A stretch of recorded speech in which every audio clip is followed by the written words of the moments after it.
Taste the Daily. Sivaganga மாவட்டம் காரைக்குடி அருகே ஜாதியின் பெயரால் ரவுடிசத்தில் ஈடுபடும் சம்பவம் ஸ்டாலின் ஃபெயிலியர் மாடலுக்கு சாட்சியானது. அமராவதிபுரத்தைச் சேர்ந்த மாரிமுத்துவுக்கும் ஆட்டோ ஓட்டுநர் கார்த்திக் என்பவருக்கும் தகராறு ஏற்பட்டது.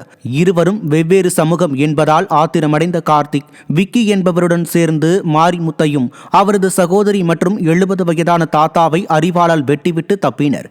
காயமடைந்த மூவரும் சிகிச்சை பெறும் நிலையில் மதுபோதையில் தொடர்ந்து ரவுடிசம் செய்யும் இருவரையும் கைது செய்ய வலியுறுத்தி காவல் நிலையம் முற்றுகையிடப்பட்டது.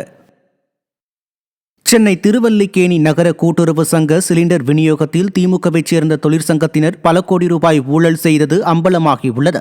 4 வாடிக்கையாளர்கள் எண்களில் இருந்து மட்டும் ஆயிரக்கணக்கில் சிலிண்டர்களை விநியோகித்து பல கோடி ரூபாய் கொள்ளையடித்தது ஆய்வில் தெரிய வந்துள்ளது.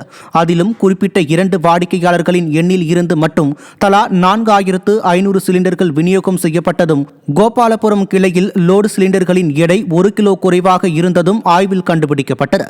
ஸ்டாலினின் ஃபெயிலியர் மாடல் ஆட்சியில் ஆலந்தூர் மற்றும் கோபாலபுரம் கிளைகளை திமுக தொழிற்சங்க ஊழியர்கள் ஒன்றிணைத்து பல கோடி ரூபாய் ஊழலில் ஈடுபட்டது தெரிய வந்துள்ளது.